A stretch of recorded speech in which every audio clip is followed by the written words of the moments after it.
What's up, skeptics? Welcome to another episode of Reason to Doubt, your source for all things skeptical. I am Jordan, joined with Jared. How's it going, Jared? It is going well. I'm feeling very skeptical today. Good. Extra skeptical. Extra skeptical. Not too skeptical. We don't want to go to the other side. But today we are going to be doing everyone's favorite thing. Who doesn't love a good list, right? A nice I love tier. lists. Yeah, everybody loves a list. Today's list is a tier list, and what we're going to be ranking are Christian apologetic arguments specifically for Christianity. So these are going to be the arguments you'll hear from Christian apologists arguing for the existence of their deity. Some of these might be arguments just for generic theism, but they're often used by Christian apologists. But specifically focusing on Christianity, but it might have wider applications as well. Specifically focusing on Christianity and specifically arguments that Christians put forward, not right. Yeah. Now, some caveats. First of all, these judgments are completely subjective. That's just what we think. But we do have some criteria that kind of structure our thinking that we talked about. So we're going to be looking at when we do these arguments. The first one is like its power. If this argument works, how close would it get you to the Christian God? Yep. Obviously, an argument that gets you all the way there is better than one that doesn't get you anywhere or very far. Though it's worth pointing out that just because an argument doesn't get you all the way there doesn't mean it's useless. You know, it's still giving you somewhere something, but obviously more is better. It's better to have a valid and sound argument that doesn't take you all the way there than it is to have an argument that's completely circular or ad hoc. Right, or something but like would that. get you there. Right. Yeah. The next one is how compelling it is, not just to us, but like hypothetically, how compelling could it be to someone else? Yeah, and one of the reasons we did that was because these are arguments that Christians will use to try to convince another person. So we're grading it based on how convincing is it. So. How convincing it could be potentially. Yeah. Whether it's falsifiable or testable, or the degree to which it's falsifiable or testable. I think a lot of these are going to fail on that metric, but it'd be a good thing, right? Is it a valid argument? Like, we're not necessarily looking for like a strict syllogism, even though you could do the work to make them a syllogism probably, but like, doesn't make sense. Is it fallacious? Is it circular? That sort of thing. And finally, and perhaps most importantly, the eye roll factor. How much do you want to gouge out your eyeballs when you hear this argument? Right?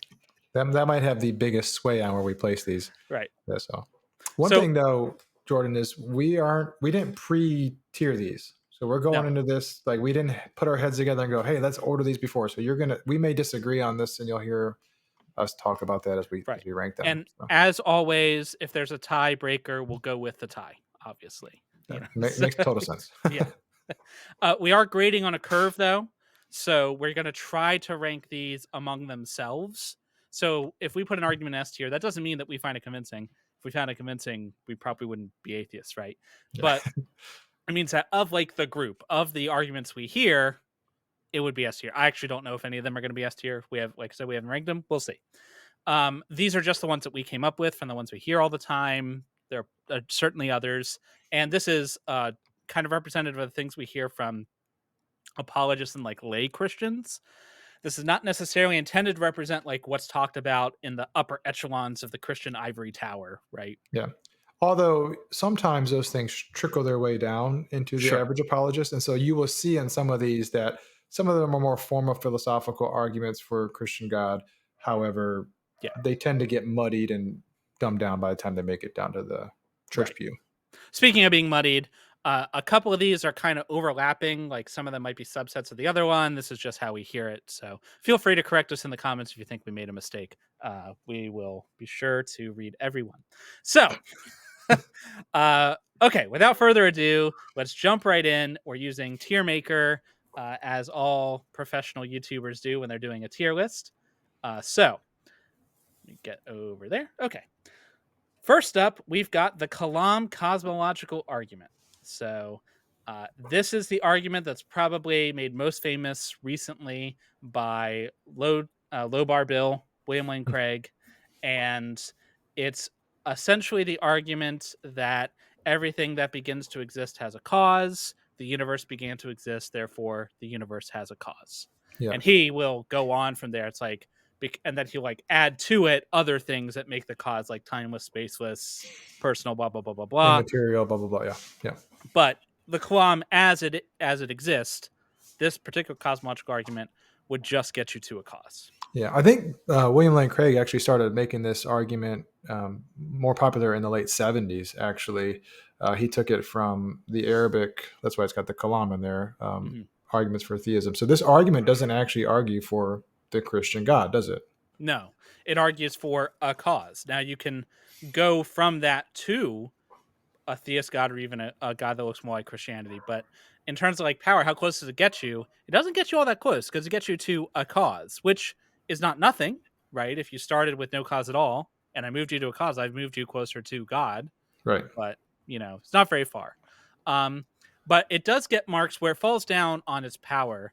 I think it gets marks for being potentially falsifiable, because it's at least conceivable that physics could get to the point where we could say definitively whether the universe had a cause or not. Right, because it starts off, if the universe began to exist. Right. And so it's at least conceivable that humanity might one day progress to the point where we can say the universe did or didn't begin to exist, or that's not even a sensible question or whatever. So it could possibly be falsifiable. So it gets marks there. I think it's also structurally sound. Like, it's a valid argument. All the premises followed. You may not agree, it may not be sound. And the difference between the sound argument, valid is if the premises are true, the conclusion is true, right? Whereas a sound argument is that, and also they are actually true, right? And you can have some premises that are sound and others that are not, but whatever. So I think like it gets points there. Now, in terms of how compelling it is, that's really a personal judgment. Like, this one is, I think, one of the more compelling to me, but I'm also a big geek and like a science nerd, and so like thinking of cosmology like gets me going. Whereas most people, I think, if you just like went to somebody on the street and like started spouting the cosmological argument, I imagine their eyes are just going to glaze over. Yeah, this is one of those ones that I think, in terms of compellingness and convincingness, is more convincing to somebody who already believes to help them reaffirm a faith in the Christian God versus trying to actually win somebody over. Yeah, I don't think it's going to be. There's a small subset of people, I think, for whom this would be convincing, right? Not the larger populace. So maybe employed in the right scenario might be good. In terms of eyebrow factor, I actually am not sick of this argument. It doesn't bother me when it comes up. The kind of people who bring it up tend not to be like the worst people ever. So like, I'm good with it.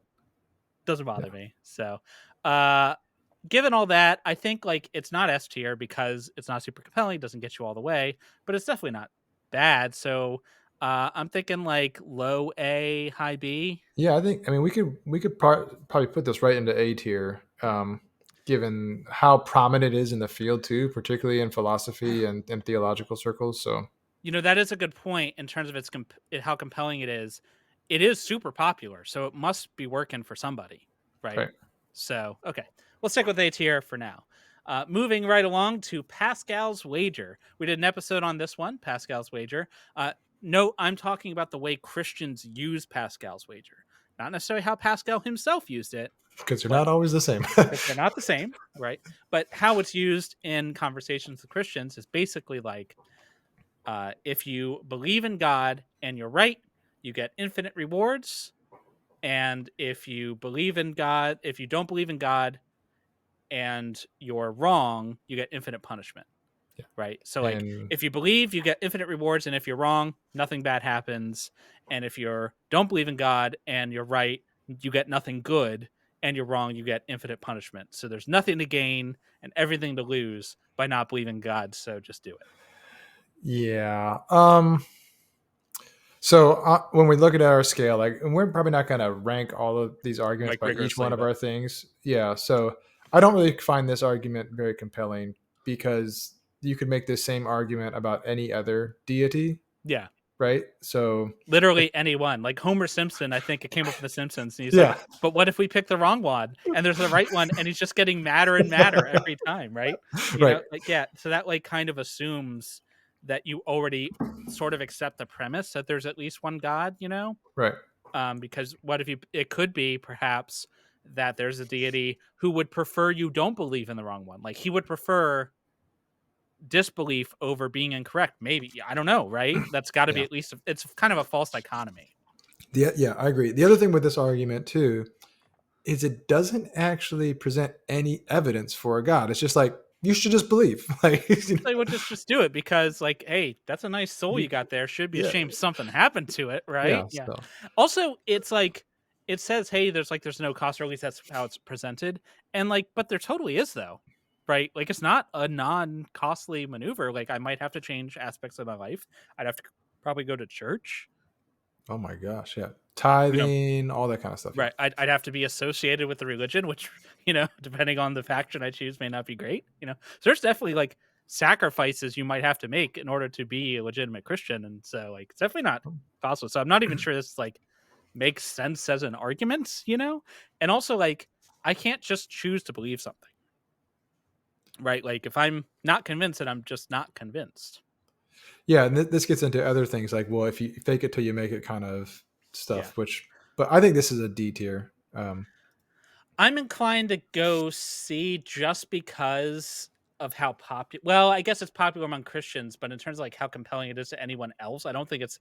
I don't think I've ever met anybody who was like wasn't a believer, and the Pascal's wager moved them closer. I'm sure there has to be people out Oh, there sure, I'm like sure there's somebody, but like I it. don't. I could be convinced to move it to C tier. I I guess think if we're if we're grading on a reserving, curve, there's definitely things that are way worse, all right? right. So all So right, let's put it in the C tier. It's not great, but like it is kind of. I get a little bit of an eye roll when I see it, but it's okay. definitely not the worst. So on to the ontological argument. This one is fun. I honestly I think more fun to make fun of than most of these. It's there's a lot of different versions of ontological arguments, but probably the most famous of them was made by a Christian apologist. What was his name? I can't remember his fucking name. Oh, I don't know.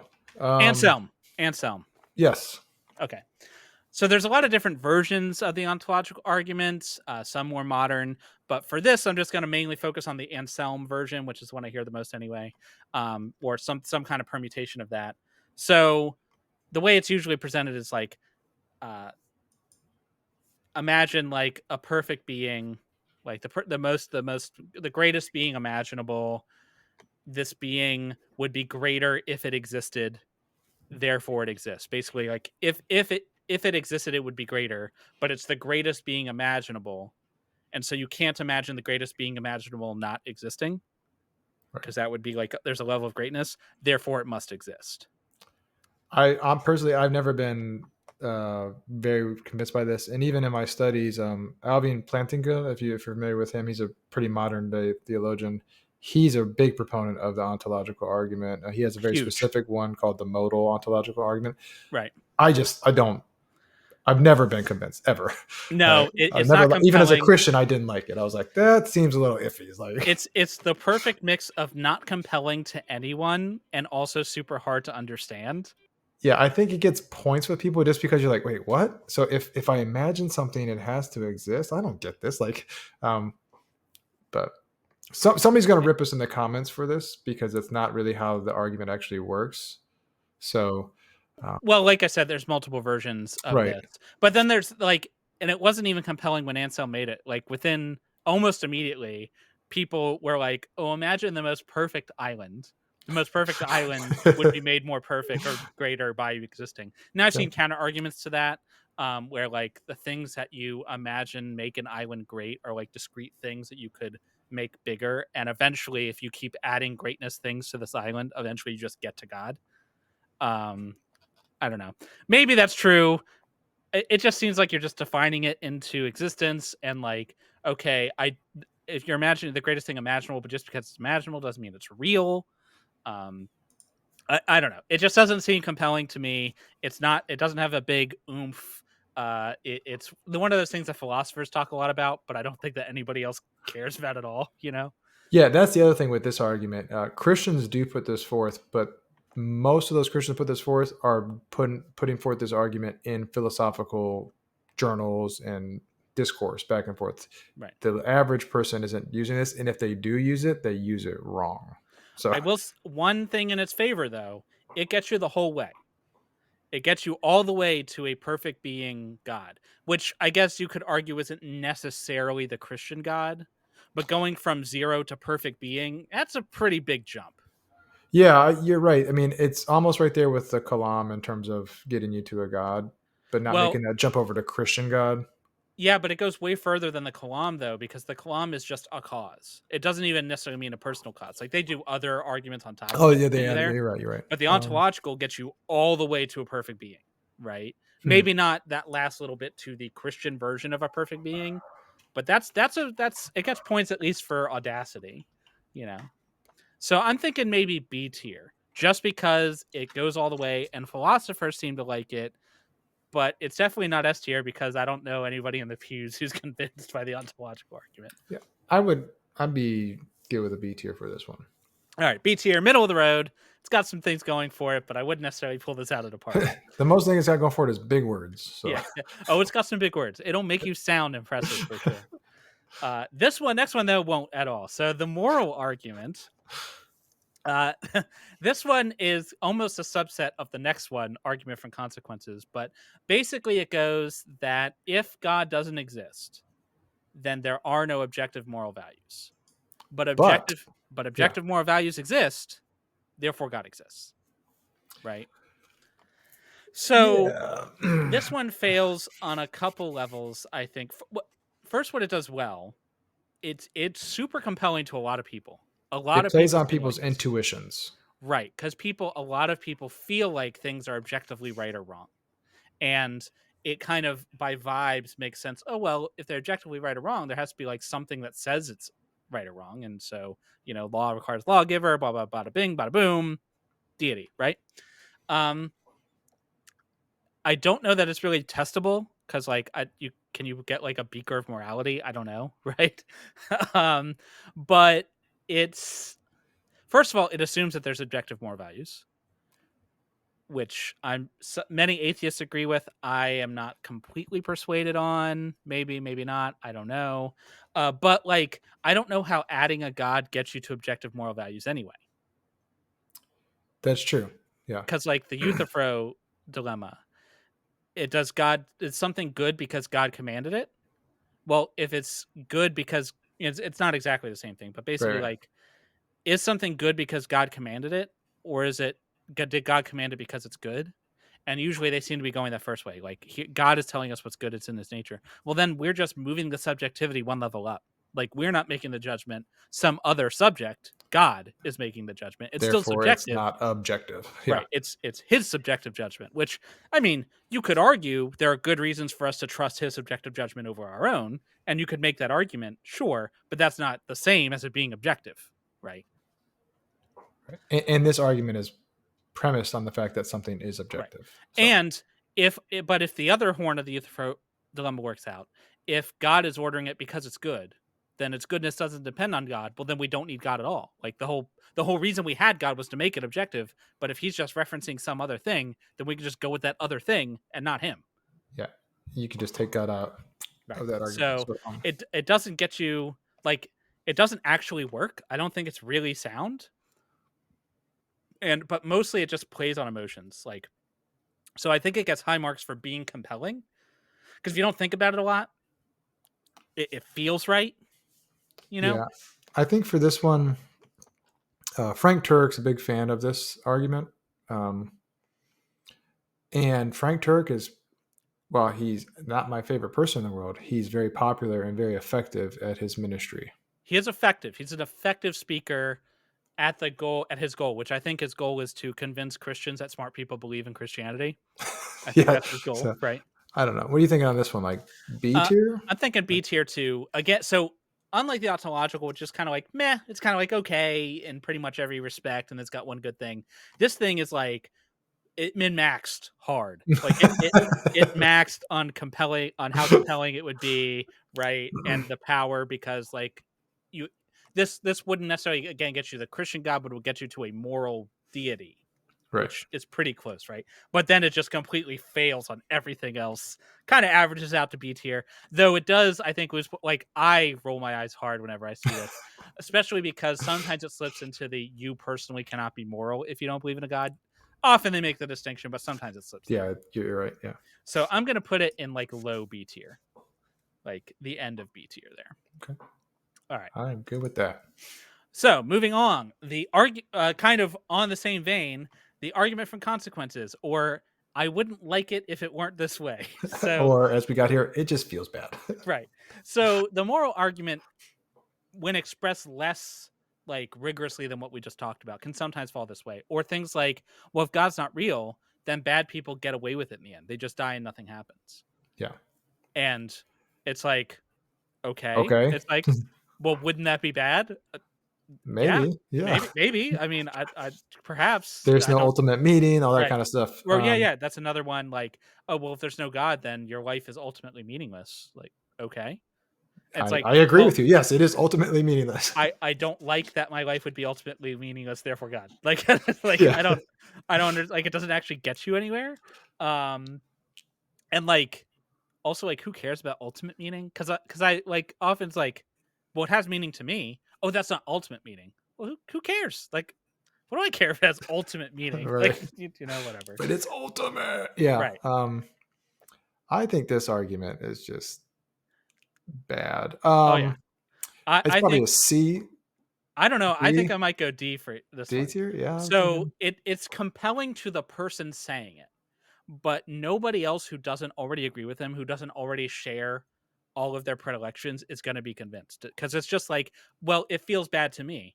Well, I'm sorry, it feels bad to you. I would like, Yeah, I guess this, but it is situational dependent though. Like if you came across the right person at the right time, who was in the right mood, you might be able to say, "Doesn't this feel bad?" You're like, "Yeah, wouldn't it be better if there was a God and it made it all good?" And that's you're like, true. That's you're like, true. yeah. I guess if you pounce on someone in a moment of weakness, maybe it would work. All right. I There's no organizations out there that pounce on people in moments of weakness, right? Oh, There's they none. no organization would ever Yeah, do that and no. then ring them for every dime they have. Okay, so We'll go D tier with this one. all right, maybe upper end of D tier, but I think it's trash. So okay, next one is fine tuning. This kind of comes in two different flavors. Um, the bigger one is the universe is fine tuned for life. So they might do things like gravity has to be within something so many orders of magnitude or whatever, or life wouldn't exist or whatever, the physical All the constants or cosmological constants, all those kind of right. things, right? So that's probably the better one. The worst one, which we're kind of setting to the side, is the Earth centric one. Like the conditions on Earth are perfect for life, and We're like in the Goldilocks zone. We right. got the perfect tilt, all that And stuff. Like, like that's just the puddle analogy. Like, yeah, life evolved where it could live. How amazing. Like like anywhere life evolved, they would be saying the same thing. Look how great I fit to my environment. yeah.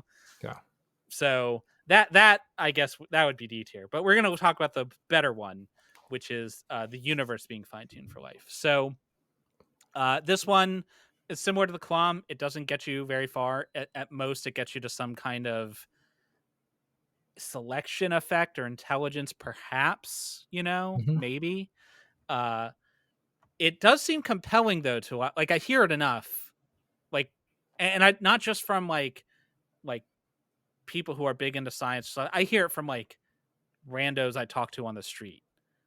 You talk to So randos on the street? That's weird. okay, well, okay, sorry. Okay. Yeah. I that was a I would never speak to a stranger for any reason whatsoever.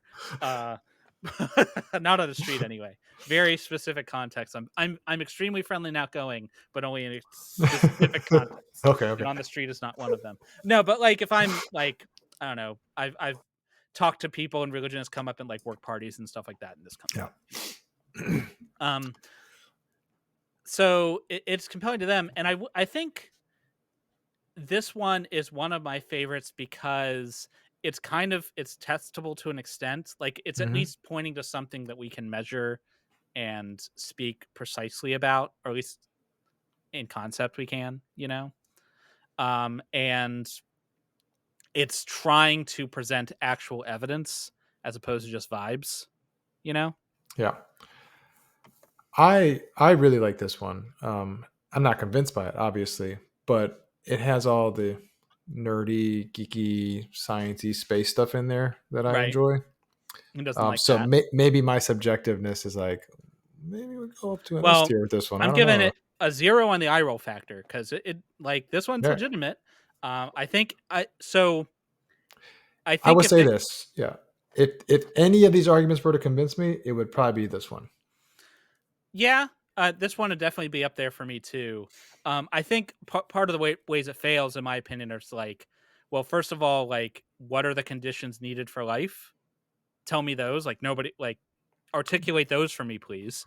We have we have a sample We have size of sample size of one. one, That's yes, not a lot that's to yeah, say. Like, and also like I how much can these constants vary? Like, what's the range? We need some kind of statistical distribution to be able to say, like, this is an unlikely configuration.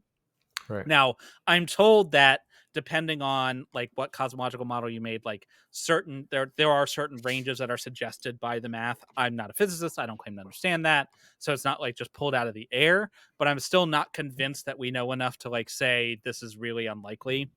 Well, Jordan, it's Um, 1 to 10 in the 23 billionth or something Yeah, crazy. anytime they put a number on it like that, I'm extremely suspect. And it also ignores things like the multiverse, which would just straight out Yeah. refute this. But that said, I think this one deserves S tier because it, like you said, it's compelling to you and me, and we're the only two people who matter when it comes to this tier. It's Weird. potentially testable, at least to an extent. It doesn't have a lot of power, but personally, I would value an argument that works but doesn't get you far over one that could get you far but is trash. Right? I concur. Yeah. Okay. We have our first and possibly only S tier arguments. Some other contenders maybe, I don't know, so Okay, so moving on to intelligent design slash like creationism or the watchmaker argument. This is not talking about young Earth creationism. So if you're not like tuned into the creationist debate, there's young Earth creationists who are like your answers in Genesis, answers in Genesis, AIGs, the uh, genocide. genocide, answers in genocide, uh, your Ken Hams, that sort of guys. Earth's 6,000 years old, blah, blah, blah, blah. Not those guys. This is the people who are creationists, like their theistic evolution. God created life on Earth and kind of guided its process. Yeah. Your answers and reason, those sorts We of people. couldn't have life the way we have it unless there was an intelligent being behind it, Right. designing it, guiding it, moving it through. Yeah. Yeah. So the watchmaker argument, if you came upon a watch on the beach, you'd know that there was a watchmaker. Life is way more complex, blah, blah, blah, blah, blah. That sort of So thing. I was thinking about this. I went on a jog earlier today and my brain went to watchmaker because I was running and I saw patterns everywhere. And there were streets and signs and everything. And I was like, what if you flip the watchmaker argument on its head? You're like, you're running through the most organized city in the world and you come onto a bit of chaos. You know, obviously chaos points to chaos. Therefore, there is no God, kind of like reversing it. Kind of like, so you see the flaws, therefore there is no designer. Maybe the designer's Exactly. Yeah. just trash. Maybe it's just bad at Yeah. his Well, job. okay. Like, you don't know. Yeah. Yeah. So this That's what I one, always think about sometimes when I'm by myself. so this one wants to be falsifiable. They talk like it's falsifiable all the time, but I'm not convinced it's actually falsifiable because they can always fall back on, well, it was a creative choice of the designer. Like the designer Yeah. just made it that way, like an artistic choice. Like, well, if you can do that, like for instance, if you point out things like the uh the giraffe with its nerve that starts here, goes all the way down into its chest and comes back up, that is a terrible design. You can always say, well, God just wanted to do it that way. Well, okay. Like you could just acknowledge that he sucks at his Yeah, but job. is that intelligent though? Yeah, Like, that like undercuts yeah, the it argument, undercuts the argument. Yeah, and the other thing too is a lot of times they'll point to things that like irreducible complexity as part of this too.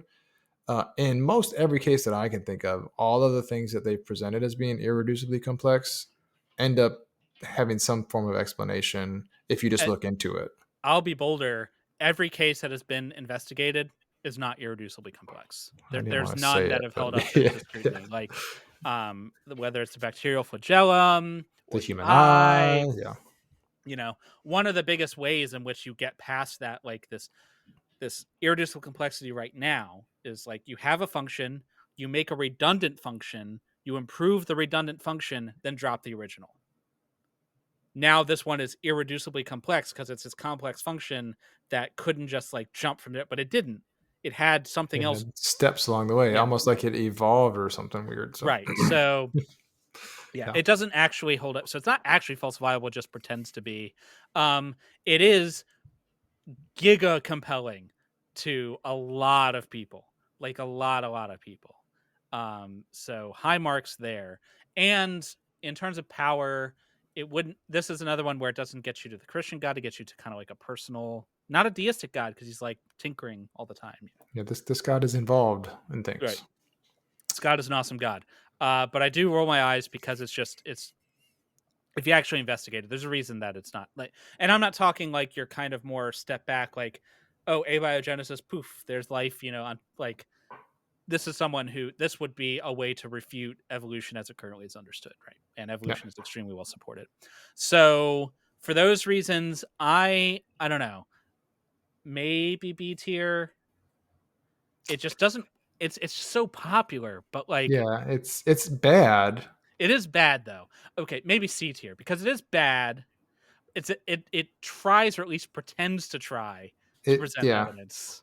It's like your drunk uncle who puts on a tuxedo, but he's still wearing a Yeah, tank top underneath and goes like, it, you can't just fancy that's up. it. This is the tuxedo T-shirt, Yeah. Okay. and I say that as someone who's wearing a bow tie with a Deadpool T-shirt. But you can Yeah. absolutely fancy up a T-shirt by wearing a tie. Yeah. There you go. Okay, C tier. I think I'm going to put it below Pascal's wager because it's just kind of meh. Yeah. Okay. Next one is the argument from consciousness. So this one's kind of an interesting one. Basically, we have a conscious experience. I do, and presumably you all do too, but I don't know All that. right. But I I think think, that I do. yeah, So I yeah. do for sure, and I think you do too. So there's other flavors of this. One flavor I hear is that a cause cannot grant something greater than itself. Like the result cannot be greater than the cause. But if the universe is not conscious and we're conscious, that would be like a result that's greater than its cause, because consciousness is greater than not consciousness, and therefore consciousness has to be like at the root of it. Yeah. Um, I think so. That's a little subjective to just put a value on something. I mean, right. we would think that consciousness is better, but you see what humans do with their consciousness. So I mean, Yeah. Yeah, nothing but porn all day. yeah. So yeah, there's also the idea that like the mind, the hard problem of consciousness, like does consciousness come from the brain or does it not? If it doesn't come from the brain, if it's more fundamental, then where does that root itself? If consciousness is fundamental, then it's not that much of a leap to go from, well, if there's a fundamental consciousness, that fundamental consciousness is God. Though interestingly, I've run into several atheist philosophers who are also convinced of fundamental consciousness in the universe, but they're more the panpsychic route. Obviously, they're atheists; they don't accept a God. But Hmm. so this one, I'm a little bit torn on because like it feels like one that should be compelling, but it just isn't for me. I just can't get there. Yeah, I think this is very similar to the ontological argument for me in that it uses big words. It tries to be, it's very complex when you actually look at it and like in syllogism form and all that kind of stuff. Yet it doesn't really go anywhere. It's just kind of like, And it's another one where like if you give it to your average person, I feel like their eyes just immediately glaze over. Like, yeah, yeah. like I don't think it like unless you're talking to another philosophy nerd, I don't think you get anywhere at all with this. Yeah. Like, This is the kind of thing you talk about when you're really high, you yeah, know. yeah, Like, exactly, exactly, yeah. Uh, so it's kind of feels similar to the ontological argument, and I don't look down on it as much as I look down on the ontological argument. So so maybe higher B than tier, ontological, but maybe yeah. B tier, but like higher than ontological, but still B tier, just because, man, I don't know. Maybe I'm just biased materialist, and I just like it feels so woo nonsense to me. It really Like does. And, I, and I I don't think it addresses the fact that consciousness, I mean, we're assuming that it's a good thing, that it's greater than something. Like, I yeah. don't think it really addresses that. But I also think it ignores all the good reasons we have. I think we have good reasons, at least, to suppose that the consciousness is a result of the brain. Considering if you mess up the brain, consciousness is messed up.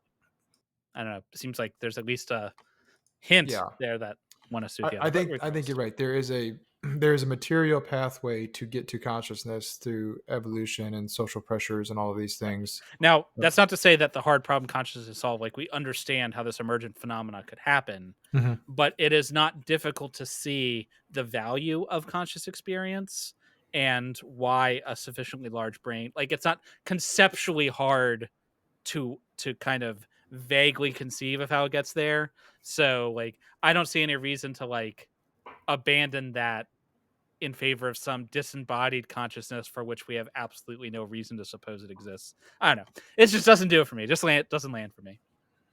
Um, Speaking of personal things of being conscious, though, what about your own personal experience, or not yours, but some other person's that they're telling you about in excruciating detail? Yes. I mean, this is really two arguments then, right? An argument for yourself, but an argument for somebody else. And we're talking only about personal things. We're not talking about stuff like what coming up like miracles, like stuff that's happened to you. So this kind of takes the form of like, I had an experience at church the other day and I felt God's presence, or Right. I prayed and God spoke to me, or something like I that. had a vision or a dream, or yeah, that I had it's a not funny feeling. it's not a religion, it's a relationship. Yeah. So this is the kind of thing that is clearly very persuasive to the person who had the experience, right? But as Thomas Paine said, divine revelation is revelation for the first person only. For everyone else, it's hearsay. Like, you had this intense, deep experience. Happy for you, bro. Cool. Like, I don't know what to tell you. Like, because first of all, okay, you and literally everyone else. Like, okay, you had a deep connection to the Christian God. This Muslim guy had a deep connection to Allah. This Hindu guy had a deep connection to Vishnu. Like, all of you have these deep connection stories, and yet you all came to different conclusions. Right. And it just so happened to be the conclusion that was of the area you were in. How weird. Yeah. I think this one's not even good. It's the D tier. Oh yeah, this one's going straight in the trash because, like, again, your personal experience being convincing to you. Hey, I Trust me, can't bro. judge that. Trust me. But even then, though, even then, if I had this personal experience, I would like to think that I would be cognizant enough to step back and think, okay, I had this experience. But again, other people report having this experience and then becoming an atheist. Because I felt like I had an experience with God directly. And Hmm. now I think I was wrong, right? Now, other people might say, oh, well, my experience, I can't be wrong about. Well, okay, but everyone who has ever decided they were wrong said the same thing. So here's the thing, though. Now this may get into miracles, though. So I'm gonna hold it. I think Okay. I'm gonna hold it for Yeah. So, miracles. like, I think even if I had that experience, I would like to think I would at least consider, like, that's not a necessarily good avenue to truth, you know? So, and if God is real and God wants me to be convinced, he knows that I'm not going to be convinced by that. So maybe he should give me a miracle. Speaking of Here we go. miracles, so this one is a huge variety. You got like the Shroud of Turin is a miracle, to like somebody was risen from the dead, to like not Jesus though, other people, to like, you know, Tim mentions friends like the cataracts of Sam's mom. Yeah. Yeah, so miracle claims are constantly made. They are definitely compelling, clearly, because like this, if you're gonna talk, if you talk to a Christian for any length of time, this is gonna come up. They're gonna have stories, almost always not of stories they saw, but of someone they heard. It's always like one house over. Right. Or it's something that like the closer in proximity the witness you're talking to is to the miracle, usually the less impressive the miracle is, you know. Um, Even, but I think too that this kind of gets into the personal experience one a little bit, because I've heard Christians say things like, "Oh, I had a bill coming up that I was owed, I owed $1,437, and just then somebody dropped a check on my door for $1,500, and I'm like, oh my gosh, it's a miracle. Like, therefore, God, um, like even small miracles like that, like Yeah. we look at coincidences and apply them to God, but Yeah. Miracle, aka coincidence. So like, so the things that are like, it's almost like uh, uh it's a sliding scale. Like the more falsifiable and testable, like that one, I believe happened. Like you tell me it, you tell him it's not that crazy a claim that you got checked, right. someone gave you money. Like, okay, that's not that crazy, but that's not a miracle. That's some person gave you money. Like that's a thing that can happen even if God doesn't exist, But it's the right? exact amount of money I owed, and I needed it right then. Like, Well, and then you get into like the reliability of human memory. yeah, So like, okay, if someone tells me the story, I believe them that the basic thrust happened. Right? I mean, they could be lying to me, but it's not that crazy of a claim, right? hmm But humans constantly misremember details and revise every time you think of the story, every time you tell it, the memory of that story changes. Every time you retrieve the memory, you alter the memory before you put it back in. You're not a tape recorder, right? And so all of these specific details, embellishments can come up later over time, so that the more miraculous it is, the less likely it is to be true. right. Um, and if you don't believe, like I've shared my own personal experience, this isn't a miracle, but of the unreliability of witnesses, like I can still today, distinctly remember the moment I knew I was an atheist, and I know for a fact that memory is false. I know it is because the timelines don't work. And yet, if I'm like, what was it like when I became an atheist? My brain is like, gotcha, man, here you go. And I'm like, I remember that one. Yeah, that's a lie. yeah. You know? Right. So yeah, I think that the miracles, I want to put them in D tier again because I've never seen one that holds up. That's the Um, other part of this. Any miracle that I've ever examined, because I've had Christians come to me and say, "What about the miracle here? What about the Catholic miracle here? And how could 1,000 people be wrong?" And then when you actually go and look into it, you're like, uh, "This story sucks." Like, right. or like, but yeah, I think it's D tier. I've never seen a single miracle. I'm gonna put it though above feels bad, because it's like Yeah. they're trying to give evidence. So you give points like okay, you want God to act in the world. Here's an example of God acting in the world. And if I could get good evidence of that, if like I actually felt I had good evidence for it, that would be great. That's exactly the thing I want.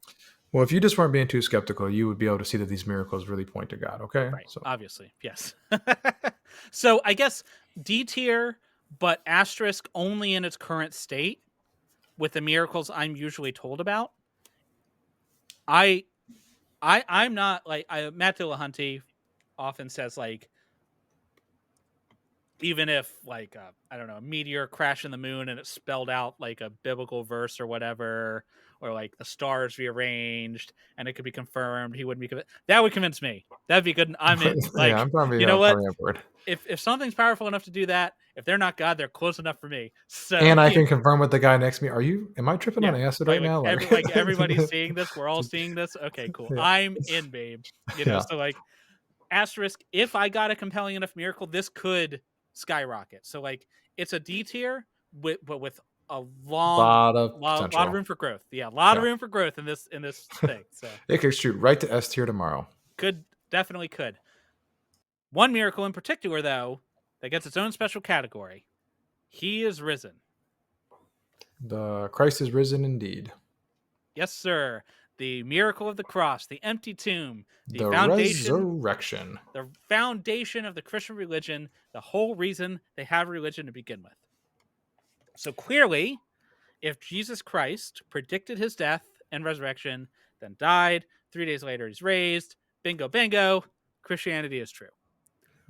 So I'll say, and I again take issue with some other atheists who are like, oh, well, that all that would prove is that one person came back from the dead. I don't know, man. If this person is like preaching the word of the Jewish God and he's like, hey, I'm about to be killed, but I am going to die in front of you. And then 3 days later, I am going to come back to life. And that motherfucker does it. It'd be pretty hard to like, yeah. So Like if you could actually prove that for sure, right. I'm on board. Yeah, I think I'm in at that point. So like in terms of power, hey man, 100% you've got me going. In terms of being compelling, I mean, it is the story that has convinced billions of people to worship this deity, right? It's literally the gospel. Right, Uh, exactly. Um, now, it's not really falsifiable though. So the problem is like we're looking at it 2,000 years later.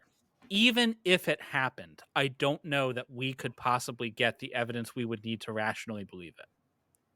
yeah, unless I mean, even if we found like scrolls or documents, like at the time, like multiple sources talking I about this mean, guy coming back from the dead, and they were like, we checked with the Roman procurator, and like we confirmed that like even if we had all that, you still I don't know. Like maybe it would depend on like how well we could verify that sort of stuff. But like, right. and also that there are certainly segments of the story that we can say I think at this point didn't happen. So like for instance, this isn't the resurrection itself, but one of the things that heralds the resurrection in Matthew with the parade of the saints, it's Matthew, right? I think it's Matthew. Yes, the Yeah. zombies. Yeah, the zombies, right? So Jesus They're like is not zombies, crucified, he Sean. comes back, and then like all of the saints rise from the dead and go like parading through Jerusalem. If that happened, somebody would have noticed. Like somebody would have written this shit down. Like I do not believe that would have happened, and like nobody. That record would have went away. Like there would have been songs about it. There would have been Right, plays about it. There would have right. been So like there are depictions. certain aspects that I think we can from. It's an argument from silence, which is like it's not fallacious, but it's usually not very strong. But in this case, like we would definitely expect to see a record. But So yeah, the way that this argument is normally put forth, though, is the minimal facts, right? So they're saying here are all these facts that every historian, everybody agrees on: right, secular, agnostic, atheist, Christian, Buddhist, Muslim. They all agree that these facts happen, and the only logical explanation for that is that Jesus died and rose. That's it. except is it though? Is it No, the only it is explanation? because I said it was. But like for real though, is it? Because like the minimal facts are always like okay, Right. like Jesus was crucified, he was killed by the So, Romans. so Jesus died. Yep, check. We have to die before we can be rose again. Cool. I'm on board, and Jesus died. Most people die. I'm on board. You know, uh, that shortly after his death, some of his followers believed he had risen from the dead. Check. I'm on board. People believe wrong stuff all the time, right? And then usually it's like some number of they sometimes put the death of some apostles like died for their beliefs. Yeah. Um, You don't die for stuff you know is not true. yeah, but people are sincerely mistaken again all the time, and that's the thing. Like at this point, the best we're gonna get is somebody. Any testimony we're gonna get 2,000 years on, it's gonna be more likely this testimony is mistaken or lying than that a person rose from the dead. That's just because people are mistaken and lie all the time. It's a thing that people do every day. So that's obviously going to be the more likely explanation, right? Yeah. Uh, We did a video on the resurrection, didn't we? Do I one? think we've done several. Yes. Check the Probably. description. Okay. If we're on top of our game, we'll put it there.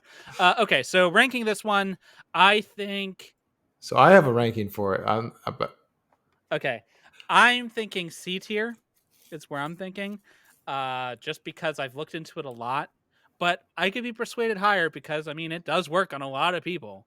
All right. So I was gonna say that this one might be S tier on the Really? sole fact that it is the most effective argument ever put forth for a Christian God or any God for that matter, and it has converted so many people. So if you're looking at it on a power level, this thing is like trumping everything. That Uh, is true. I but don't. maybe we go like B tier. I don't know. No, But no. I'm coming around. Like, okay, you can't argue with results, and I mean, it's got some results, baby. Like this, It's- this argument delivers, right? Yeah. You know what? Just from the results, not because I think it's compelling, but just from straight up, like, gets shit done. We're gonna put it in S tier all right. because, Resurrection. yeah, Jesus makes stuff happen. Yeah.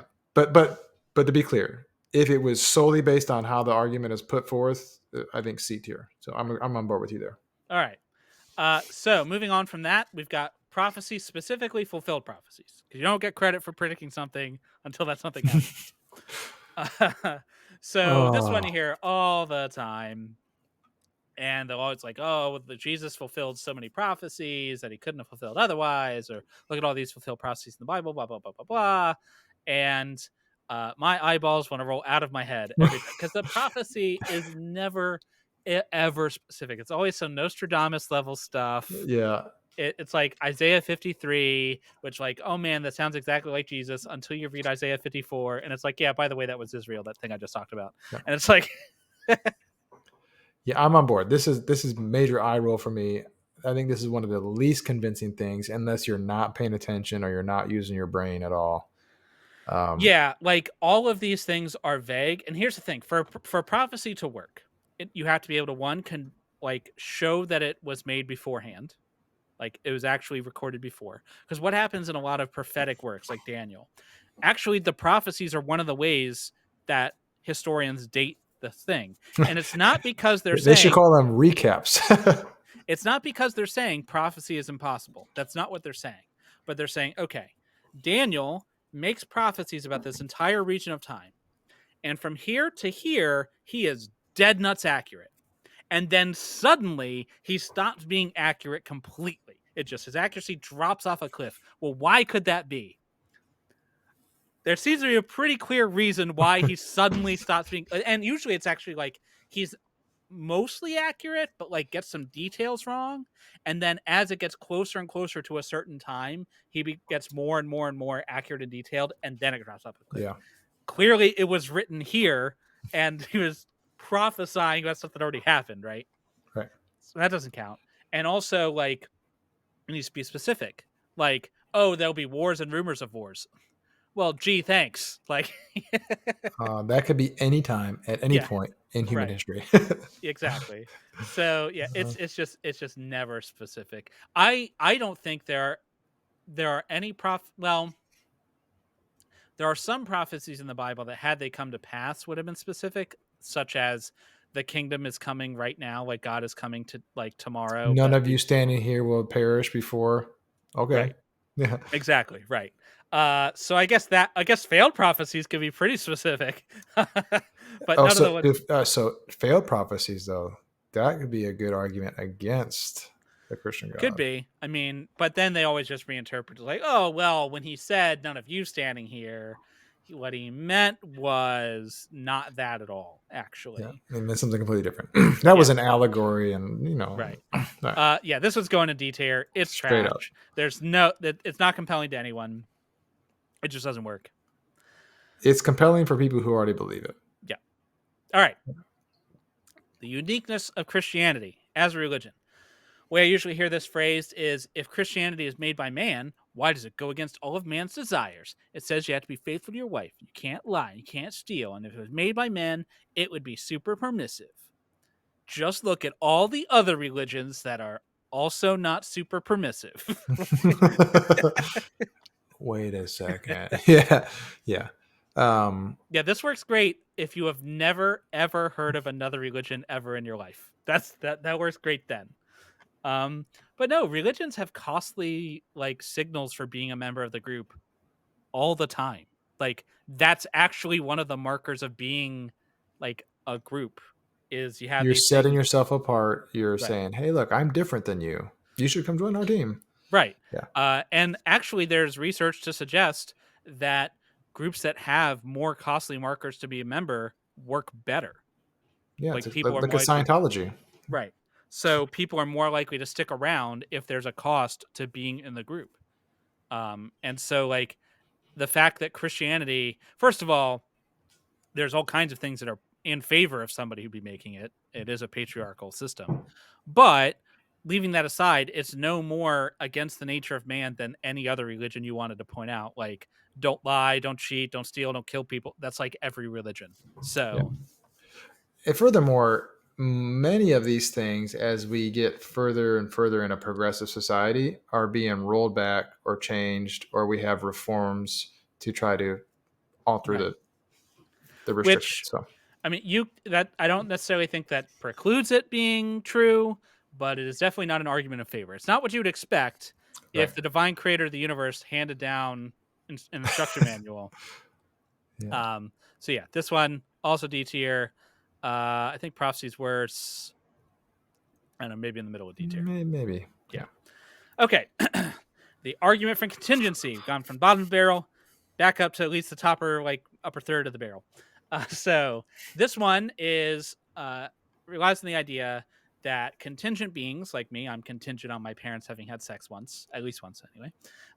Contingent beings can't be the sufficient cause for themselves. They are caused by something else. To fully explain why the contingent being is here, you have to go to something else.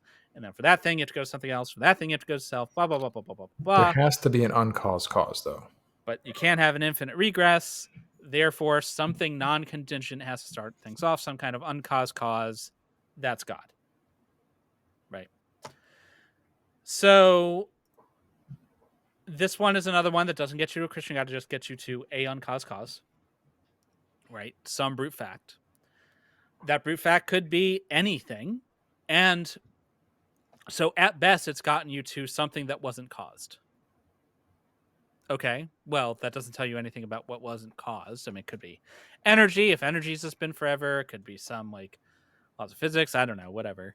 But also, like, you can't have an infinite regress. But why though? Why can't you?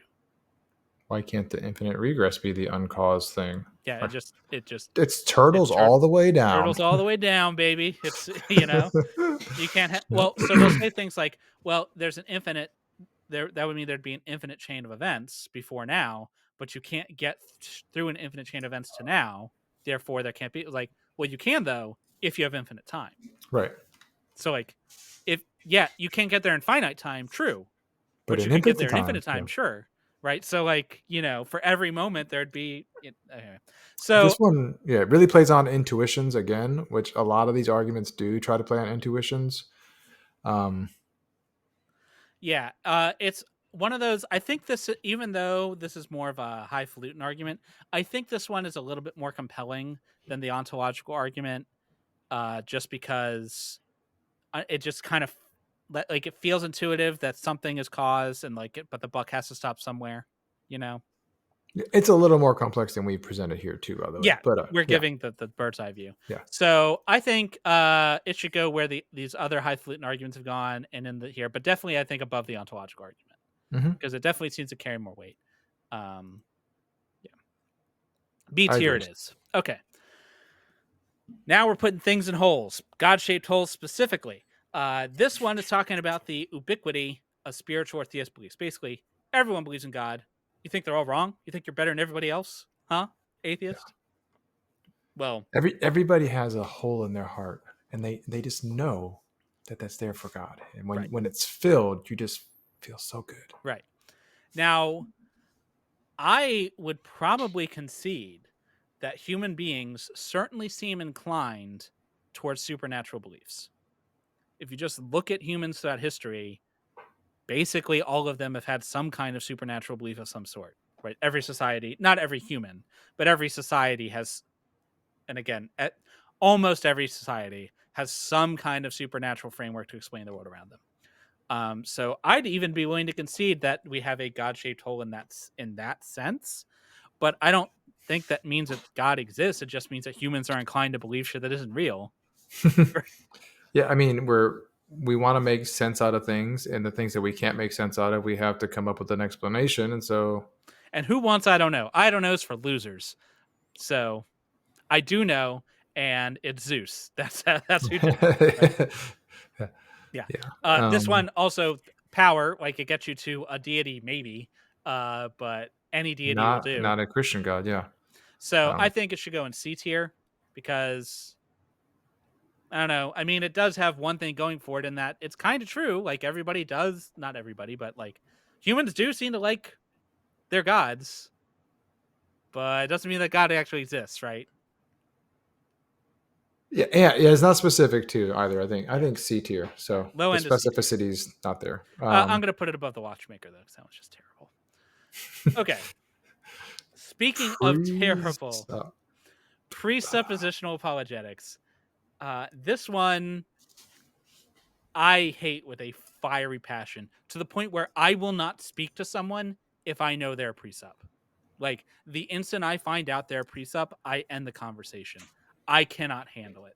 Presuppositional apologetics is the preconditions of intelligibility, the Romans 120. You're just rejecting the truth and unrighteousness. You know that God exists. Everyone knows. Um, you can't even reason without presuming that there's a God. Basically, you have to assume a God exists to even begin reasoning. If you try to reason without believing there's a God, you're stealing from our worldview.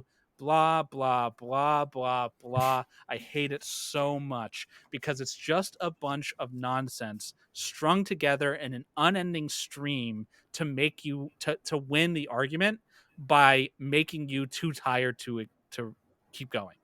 That's the whole point. Yeah, and I don't know that this has ever convinced anybody. It's made some people want to punch people in the face before, Yeah. but It's very convincing to the people who do it, and every other person hates them. Everybody. If you're a presuppositional apologist, I want you to know deep down from the depths of my heart that every other person is relieved when you leave the room. Everything you have ever supposed, like, oh, I wonder in my own insecurity, do my friends not want to be around me? They don't, because nobody wants to be around you. This is so terrible. I hate it so much because it's just infuriating. It is a massive circular argument, just assuming that they're right. But what they do is they use these massive big words that they've scripts that they've memorized from whomever, and if you do anything to deviate from the script, their head explodes.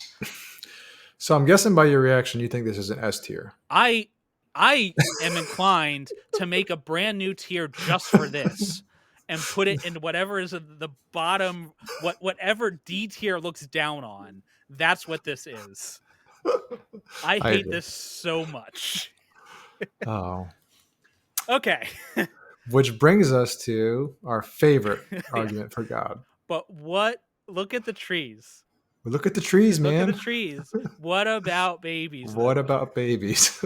Yeah, what about them? This one. And it's funny because, like, it sounds so ridiculous, but I have literally had people say, "But what about babies?" Like, I've actual, had both trees and babies thrown at me. just swatting babies out of the air.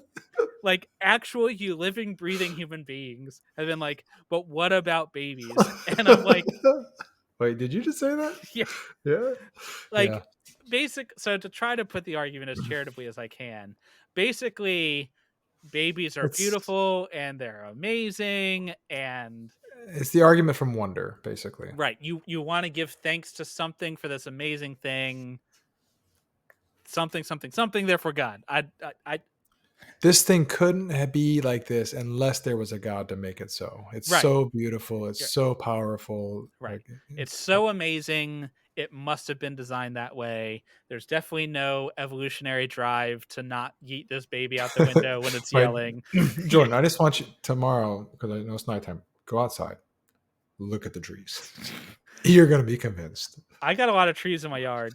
I've looked at them a lot, and mostly what I think is I wish these effing trees would be gone so that I didn't. Yeah. This one is, I don't want to say it's compelling.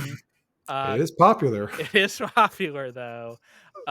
It's not sound, huge eye roll factor, but you know what? It at least is saved from the bottom of the barrel by Presup. And if Presup has one thing going for it, it's that it jumps in front of that bullet. No matter how bad your argument is, it will never be that bad.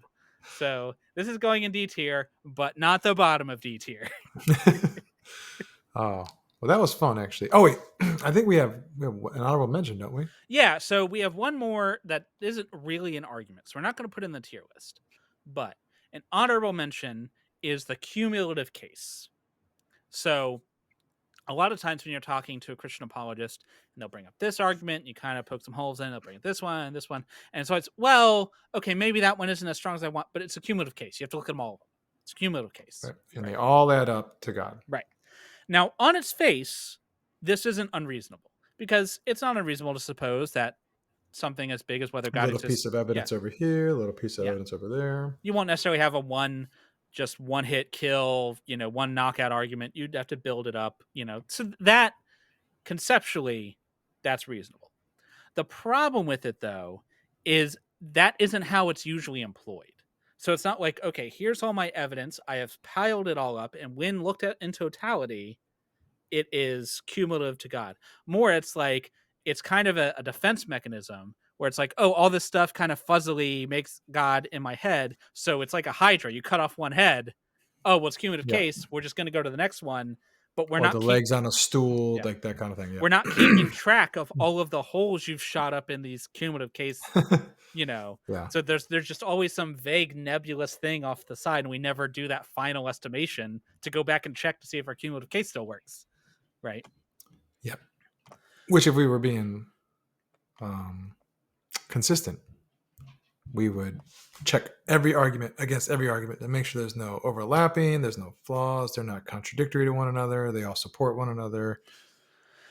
So looking back at this, I'm seeing some trends. So the ones that are more like popular among philosophers tend to be kind of middle of the road here. What I'm seeing, which makes sense, because if it's discussed seriously in like philosophy journals, it's probably not garbage, right? It probably has some merit, obviously, because very smart people talk about it all the time. But by their very nature, they're also very dry and boring. So, and then you've got the ones that are like super compelling, So it's like there's almost like the good ones, good in that they could have merit, kind of get you to the middle. But you're not going to win with it. You need to bet big on the emotions, and either you're going to win or lose.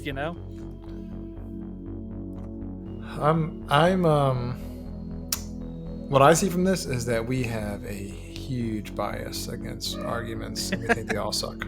That's what I get from this. There's definitely a weighting to the bottom here. But again, this is subjective. So we want to know what you think. If you think that we were too kind or you probably think we were too harsh, that's fine. Let us know what you think your tier list should be if we made any mistakes, or if there's any big glaring arguments we missed. Maybe we can do an update later at some point, but let us know what you think. Coming up, though, if you like this sort of thing, let us know in the comments. Hit subscribe. If you hit subscribe, you'll see what's coming up soon, and what's coming up soon is more Shroud of Turin, baby, at some point in the next month-ish, I think. Maybe, I don't know. We're going to be doing the next episode on the Shroud of Turin, so stay tuned for that. Always good stuff. And if you want to see episodes like this, but earlier than everyone else, there's an easy place you can go to do that. You can go to Patreon, links in the description below. And if you join our Patreon, you have direct access to me and Jared. We check all our messages there. And also, you will have early access to any video that we do. Early access to live streams is dependent on us inventing a time machine. As soon as we get one, you'll have those too. Yeah. Oh, and we got Steve Mason coming up too? Yes, thank you for reminding me. Next week, I don't know when this will be airing, but next week, as we're recording this, we will be interviewing historian Steve Mason. Very excited about this one. We talked to him before about Josephus and James, and it was a great conversation. And I love Roman history. And so basically, I'm just looking for any excuse to bring him back on and talk about Rome. So we're going to be talking about what Roman Judea looked like, what imperial occupation of Rome in the time of Jesus actually looked like. So I think people have this conception in their head that, like, when Jesus is walking through the streets of Galilee or whatever, like there's Roman soldiers everywhere, like a Roman soldier, like, glaring at him behind a shield or whatever. That's just not how it was, And there's also this conception that Jews were super oppressed, or like more than other people. Anyway, Steve's going to talk about that and kind of dispel some notions and kind of paint a picture of like what was it really like to live in this time and place, which I think is cool. Really, as we've said, this entire channel we talk about skepticism. This is all just an elaborate ruse so that we can convince smart people to come talk to us about it. Stuff that they're interested in. But if you want to hear that too, join the Patreon. You'll see it before everybody else. So do that. But until next time, remember, you've always got reason to doubt. Peace out.